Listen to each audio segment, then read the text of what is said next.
And good afternoon. Welcome to We Believe Digital News Break.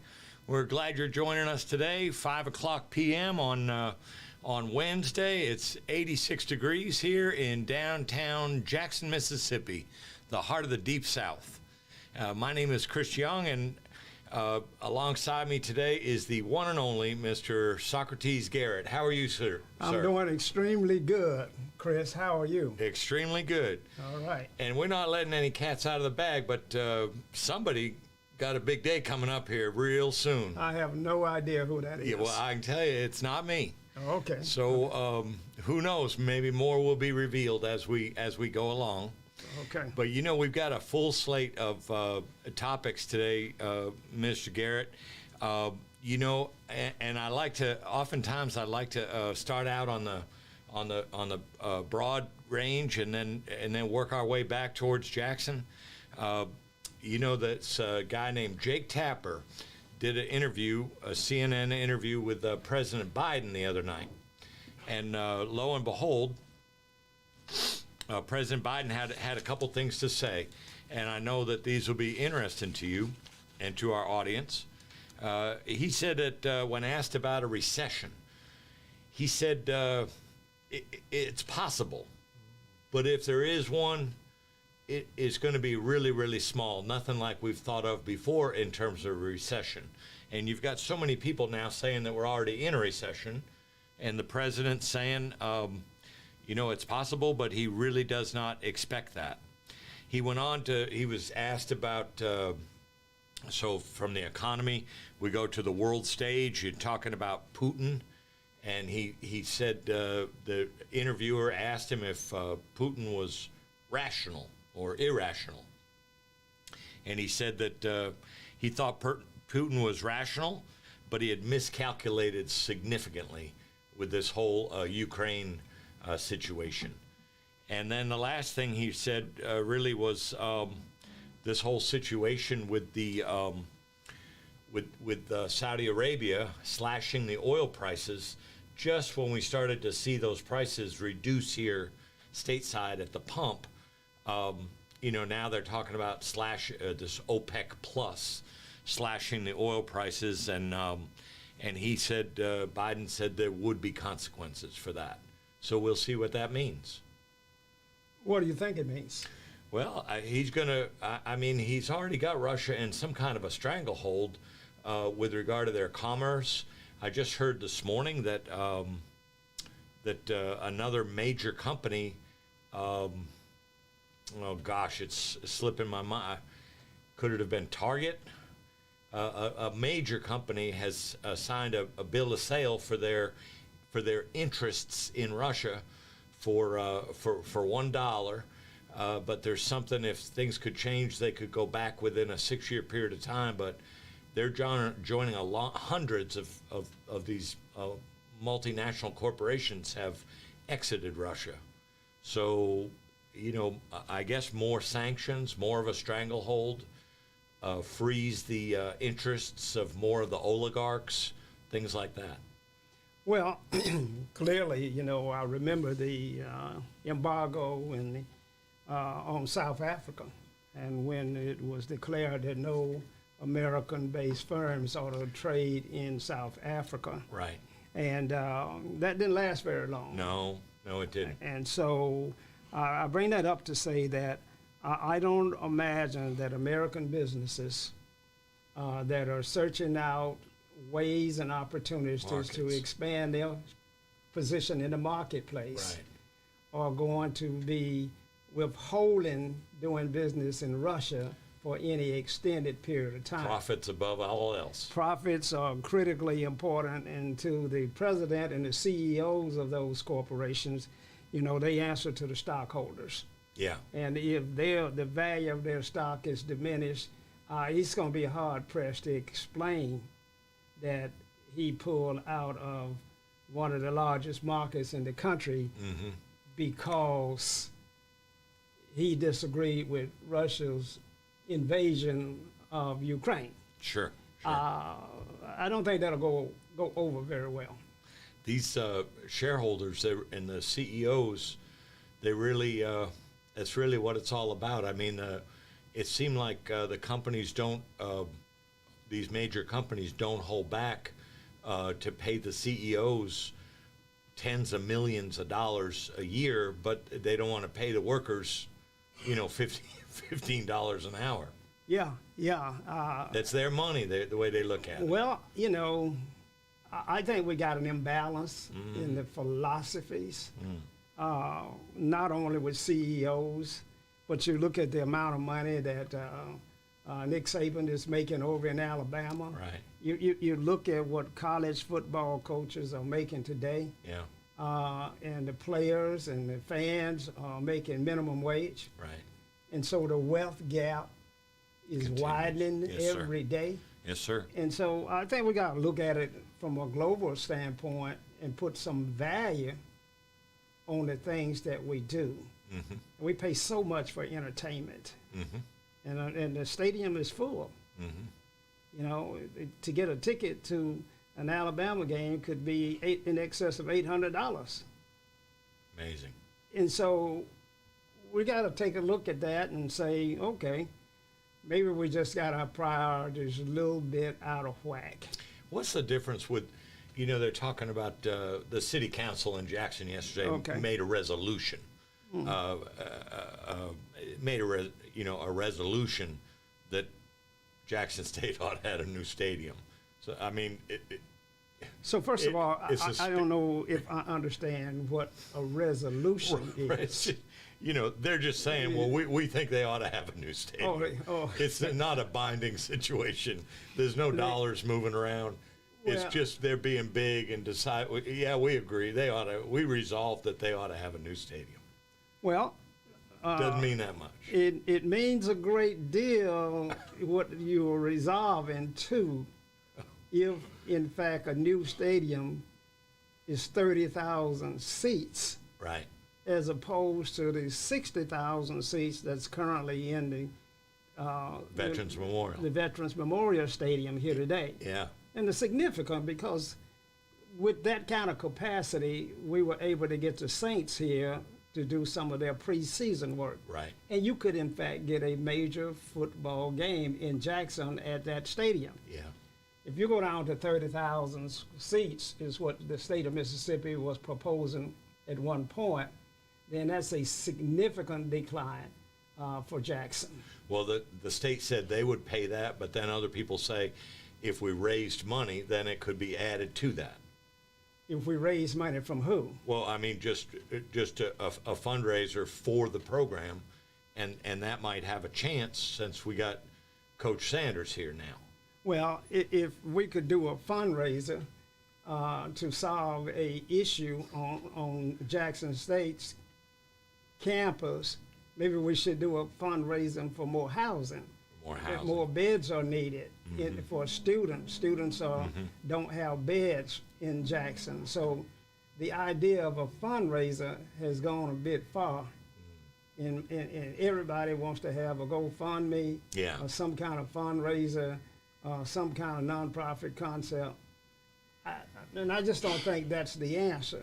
And I heard him talking about that. The reason I bring it up, I heard him talking about that on the radio this morning. And then somebody said, well, like the Cameron Indoor Stadium up at Chapel Hill, up at Raleigh-Durham, Duke's, where Duke plays their indoor basketball games.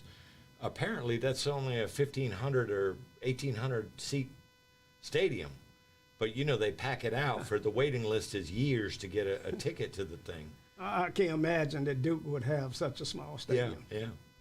And there's a whole kind of a cult of those Dukies.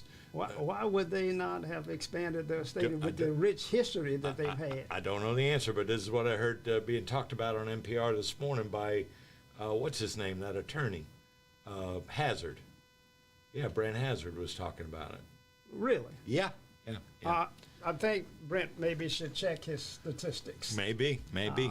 I can't imagine that. There was something that happened yesterday, and I just wanted to mention it to you.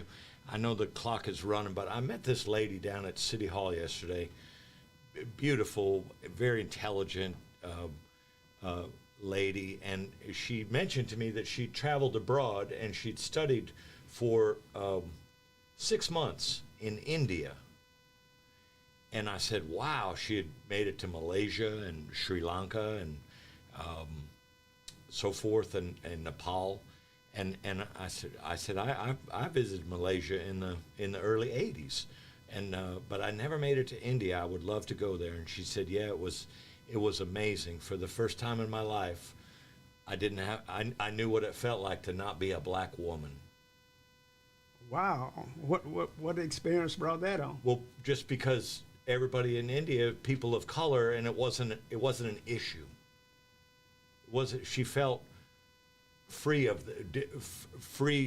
sort of in the context of, I'm in an environment where the fact that I'm a black woman isn't the issue. I'm a woman here.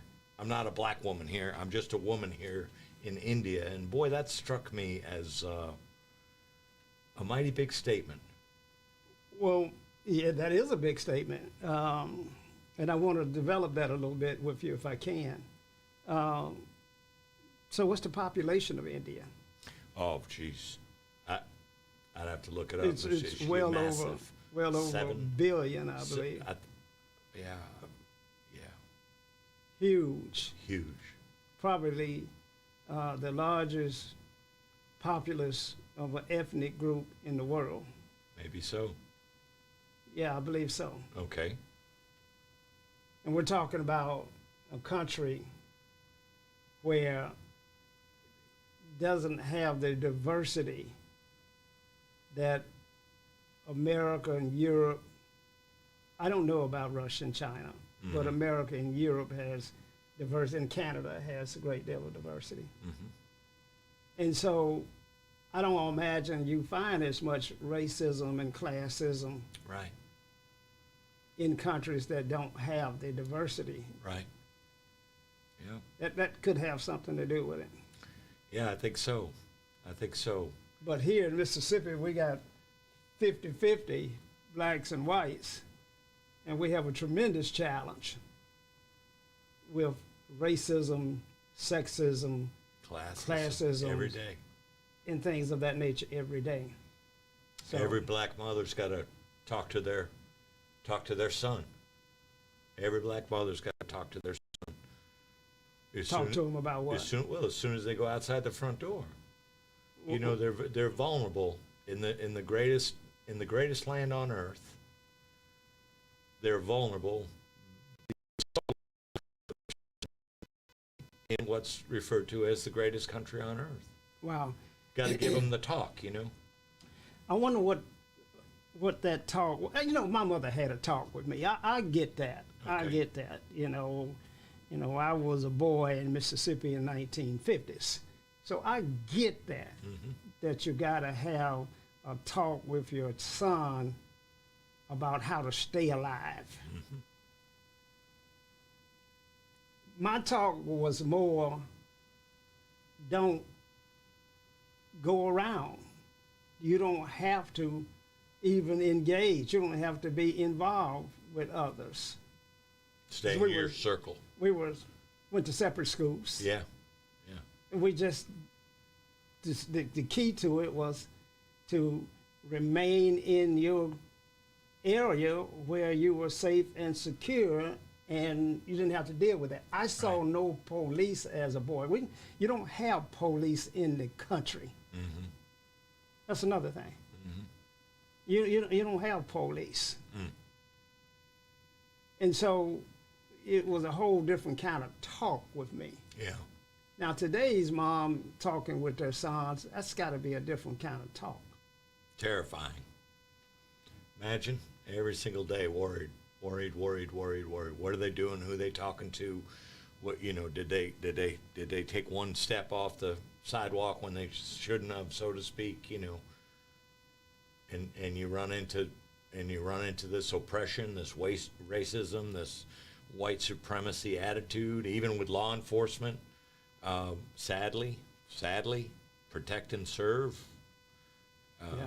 But That's got to be the toughest call in the world for a mom to get a call that her son has been shot. Yeah. That's got to be the most painful experience possible. I would think. Yeah. All your fears are coming true. Wow. Yeah. Well, we'll move on. We'll move on. A couple of things on the national front.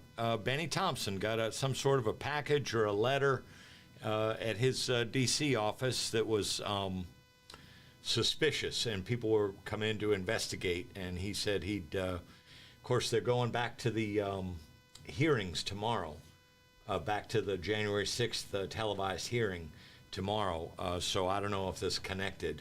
A suspicious letter or package shows up at his office. I don't know if there's any connection to that, but certainly there's a lot of people have a lot of things to say about these January 6th televised hearings.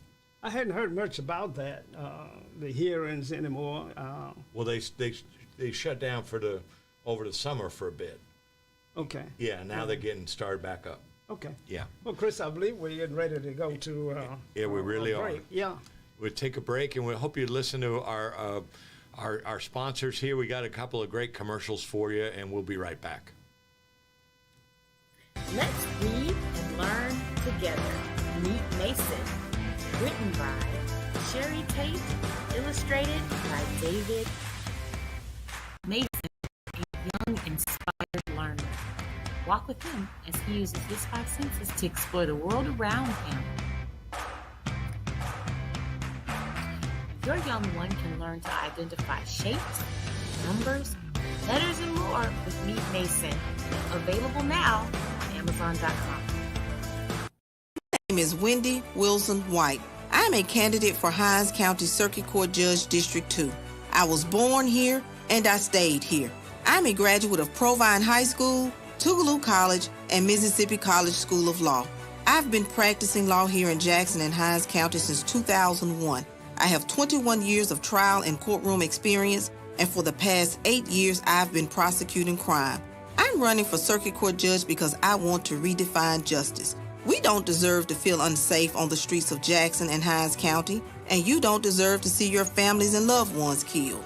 We deserve to have a judicial system we can all believe in, and you deserve to have a judge who will hold people accountable. People who live with mental illness deserve fair treatment from our judicial system. We need to educate our children about crime and how they will be held responsible for their actions. We deserve to see our children grow old. They should not be defendants or victims of crime at such early ages. You deserve a judge who is fair and impartial, experienced, and dedicated to the places you and I call home. I want to be the difference our city, county, and court deserve. On November 8th, I need your vote. Please vote Wendy Wilson White, www. Hinds County Circuit Court Judge, District 2.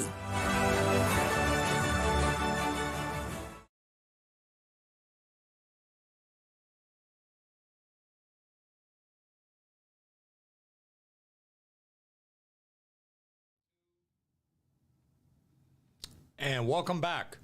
Welcome back to WeBelieveDigital.com for our Newsbreak show.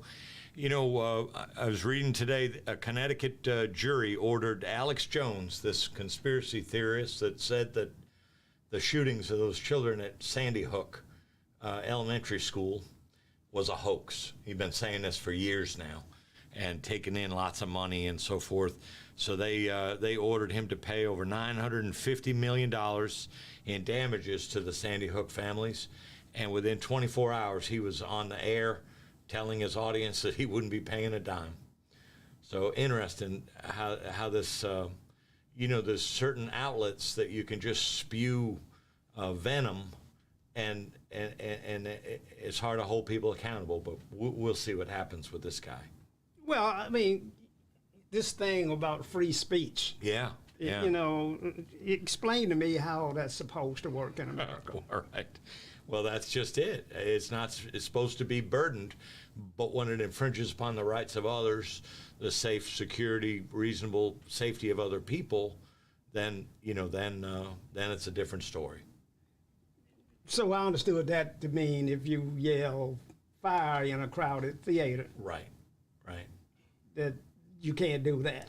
In this case, they're saying the injury caused by this person bellowing over the airwaves to hundreds and hundreds of thousands of people day in and day out, that their loss of their very own children to the hands of this gunman, whose name I can't recall right now, was injury to them, caused them injury.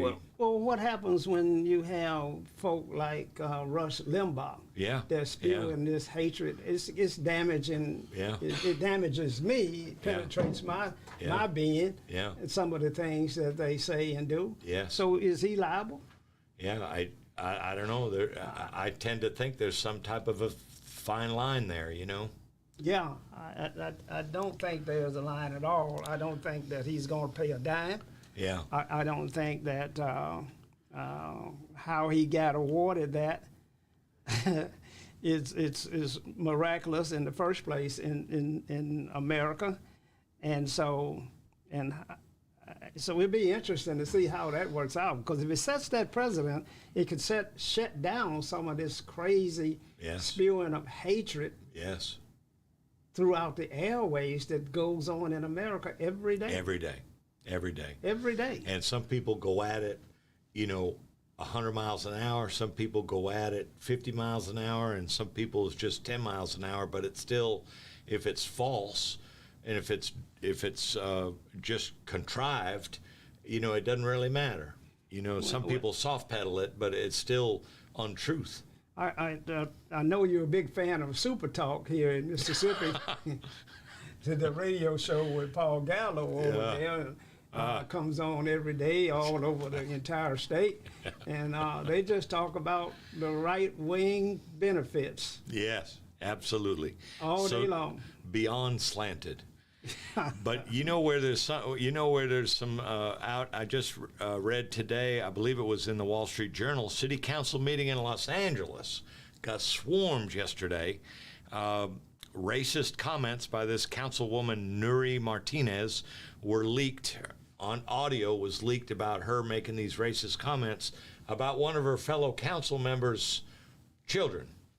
And so now even the White House has called for her to resign. So how about that? Boy, I tell you, we're getting there. We're getting there. We have people that have said things that they wish they had not said.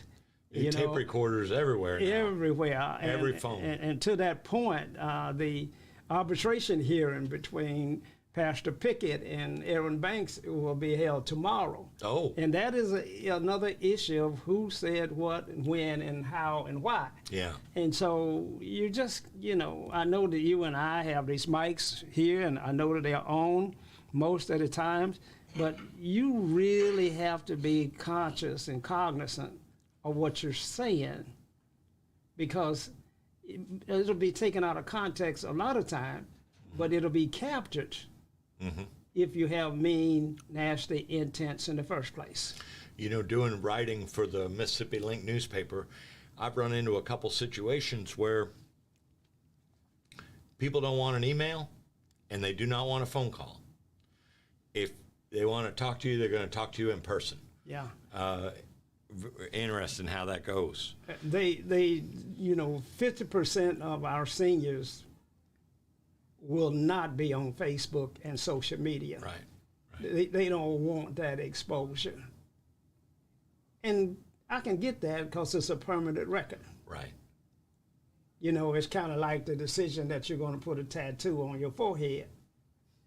I mean, it's a permanent record. And when you're older, maybe you all not want it there anymore. You know? And so we don't trust social media. No.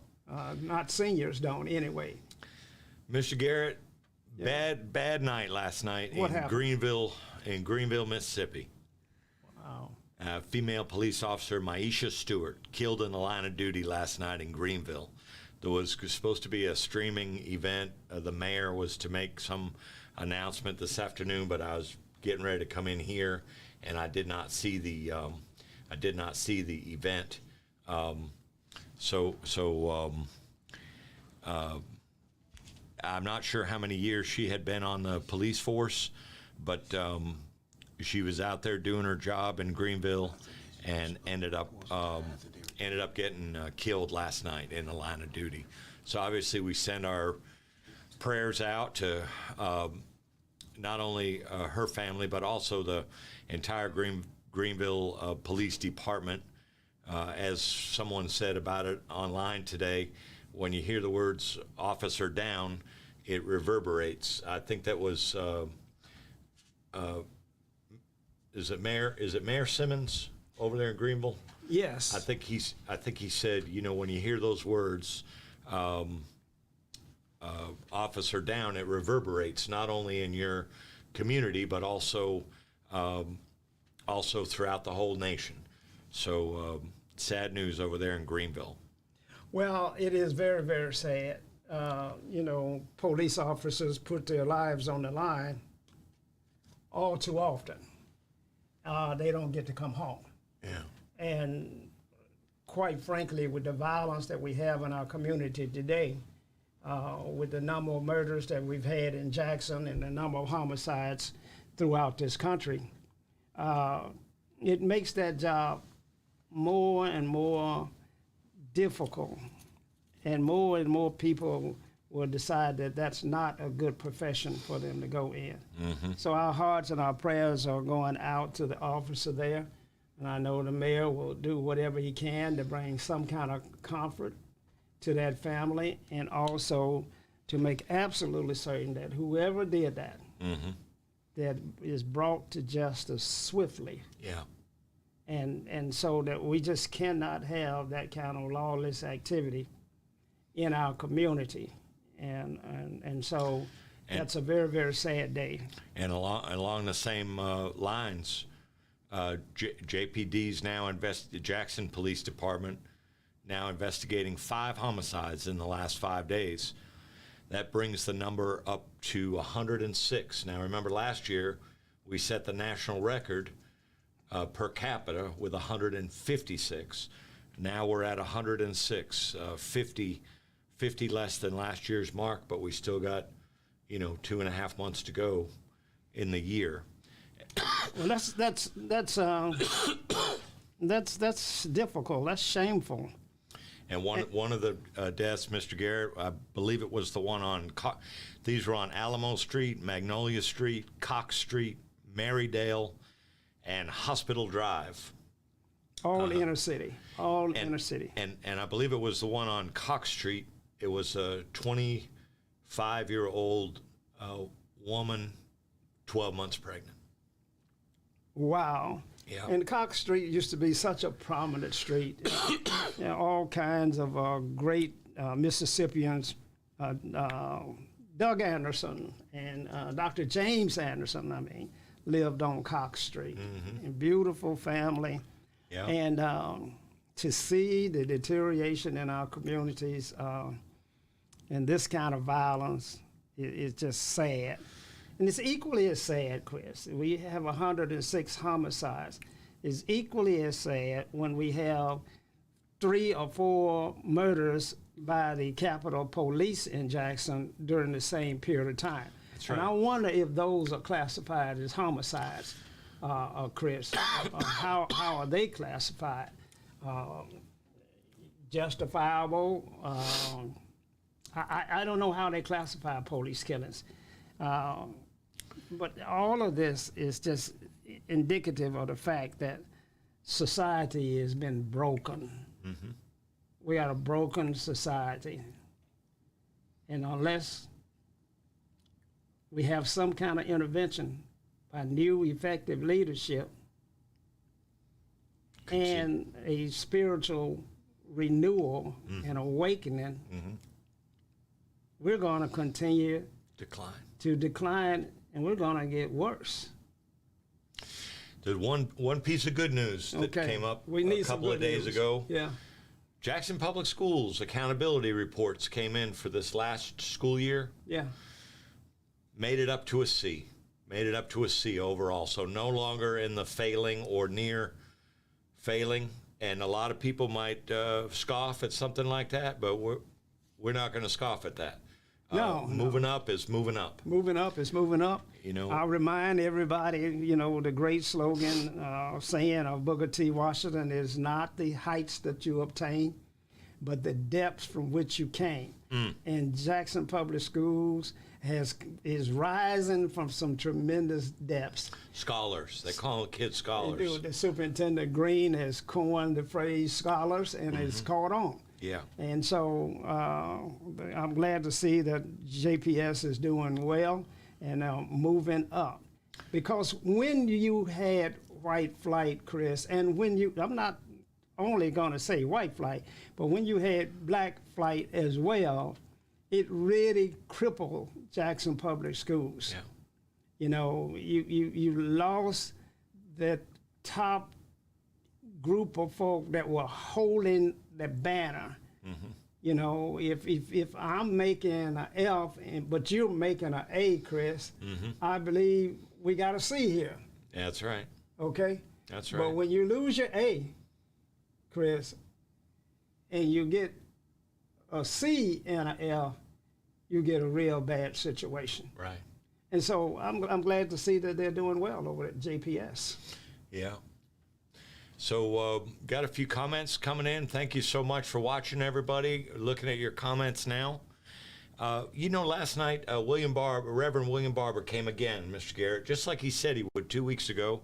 He was back on the ground in Jackson last night with the Poor People's Campaign, gathered over at Smith Robertson Museum. The marchers, I'm no professional at guessing crowd size. I should have called the ex-president, the one that lost the last election. He's really good at guessing the crowd size. But I'm thinking it was in the neighborhood of 400, and the marchers just kept coming wave after wave after wave. And Reverend Barber had a lot to say about. He said, Mr. Garrett, that he's coming to the belief that God is calling on Jackson. He said, you know, we all know, he said he's not unfamiliar with the unsolved killings in Jackson. He said Selma was ordained by God. He said Mississippi in 1962, 63, 64 was ordained by God. That's what he said he's come to believe. Birmingham. And he said he feels now that the Lord is asking Jackson to do the legwork, so this will be the final generation of people that have to live under this form of oppression where you can't even drink a clean glass of water. He said the state is sick, and the government is sick, and the politics are sick. He said if you clean up the government, you clean up the politics, the water will clean up all by itself.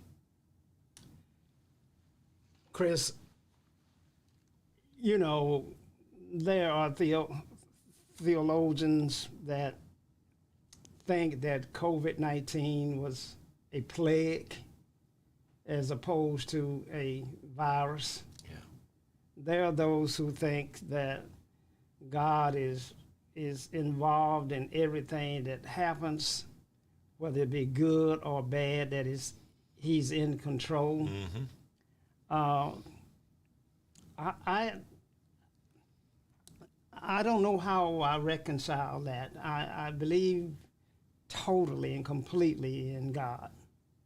When I look at this magnificent universe, when I look at, you know, how the ecosystem was put in place, it's far beyond the abilities of any human man. Any human could not begin to even think of creating Earth. So we know then that there is a superior being that created this universe. We know that. Now, that being said, so that's just an inclination of his. I don't think he then is involved in the day-to-day calamities that occur in the world. I just don't believe he's doing that. I don't believe he was responsible for Katrina hitting the Ninth Ward. I don't believe he was responsible for Emmett Till's murder. Okay. And so while I respect Bishop Barber. Right. I don't think this is God's doing. I think this is man in his sickness Yes. being perpetrated on fellow mankind. And I think God's watching, but I don't believe he ordained it. What if we flipped it? Go ahead. And what if he was really saying, you know, that if we can overcome this here in Jackson, Mississippi, then it can be overcome anywhere around the country. This oppression, this starving the investment of into black cities. Maybe in a sideways way, maybe that's what he was getting at. Maybe, because I do believe that's correct. I do believe that if Jackson could rise, if we can, the bottom can rise, Yeah. then, you know, the rest of the country has to rise. If you can reach out and touch those that are suffering the most, you are going to elevate the status of everyone above. And Mississippians, especially Europeans, don't get that. Okay. They don't get that.